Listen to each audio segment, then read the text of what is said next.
When was the last time you came home exhausted, but you scrolled for 2 hours just fine on TikTok? Or you binge watched 3 episodes of something on Netflix just fine? Or you did all these other things that we do to waste time just fine? You had a lot of energy for that, but you didn't find the energy for the things that actually matter.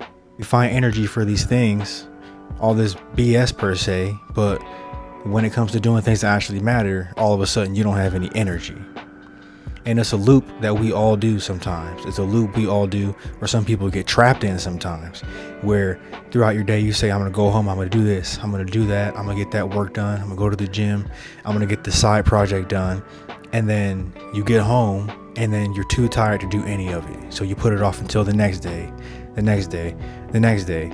But in those nights where you say you're too tired to do those things, you're still doing a whole bunch of other things just fine. You have energy for other things. You have energy to scroll. You have energy to binge.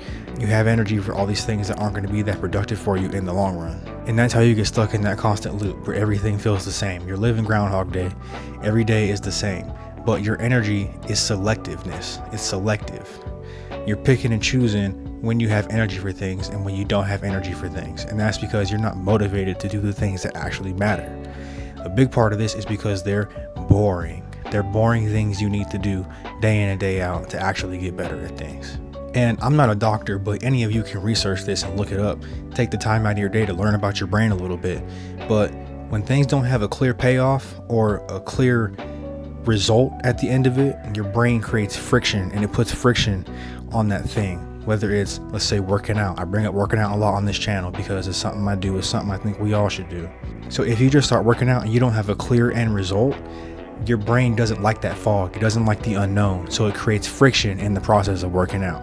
You're not going to want to go to the gym sometimes. You're not going to want to go actually work out and do the things you need to do to actually get the physique you want to get. And that's the same with a lot of different things. You don't get the motivation before you start things. It works in reverse. You get more motivation the more you get that feedback loop. You get progress.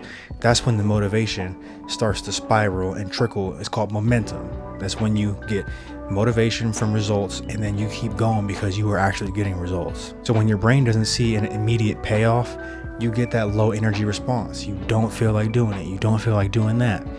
But when it comes to something that's fun to you per se, like jumping on the game really quick, you know you're gonna get a certain result when you go jump on a game and try to have some fun.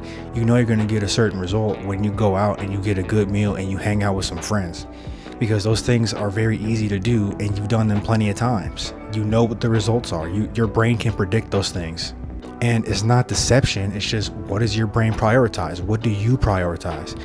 If you are always gonna have the energy to do all those fun things, all the things that aren't really going to help you, then you're always going to feel like the things that are going to help you, that don't have a certain reward at the end of them that you know of, you're not going to have the energy for those things, or you're going to think you don't have the energy for those things. It's selective energy. So I'm going to let you in on something.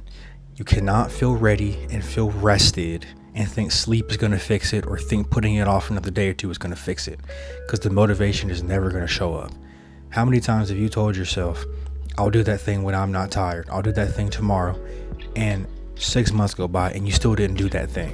Waiting for motivation and waiting for these spikes is just going to delay progress. It's going to delay things that you should be doing in the first place. And this isn't to say that motivation is bad, because it is good. It could be useful if you use it right. It's one of those things that works if you work it. If you use that spike of motivation and you actually get something done and you see a result from that and you keep that snowball going, it can be very useful. But if you use that spike and do one thing for 1 hour of your day and then you let it fade, then it's going to be useless to you. So the tiredness can be real, but you got to think about where it's being directed to, what it's being directed towards.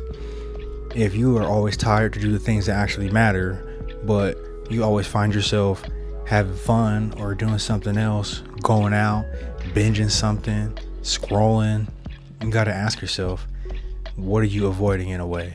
What are you not getting to right now that you could be getting to? What are you delaying? And it's not about judgment or being hard on yourself. Don't be hard on yourself about it.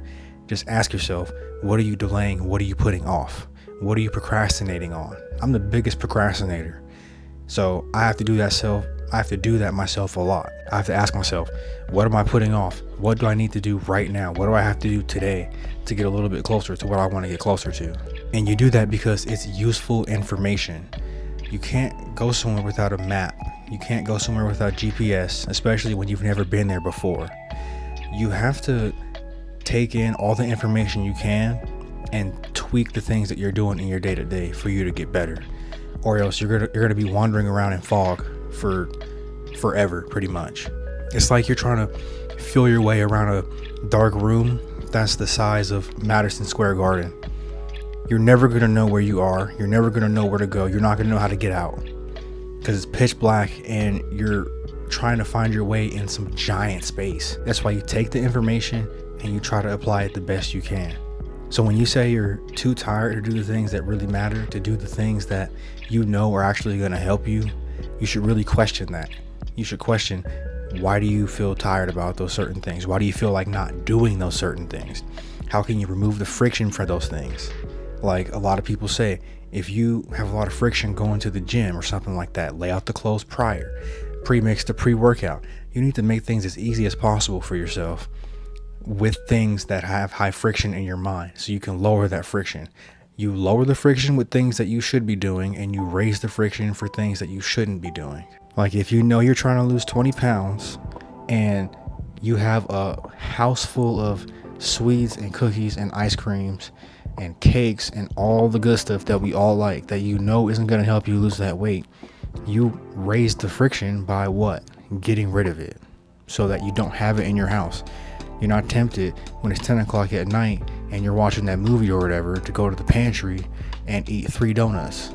It's the same thing with lowering the friction with things you should be doing. And also keep in mind, if you never feel like doing the things you should be doing, maybe you should consider switching what you think you should be doing.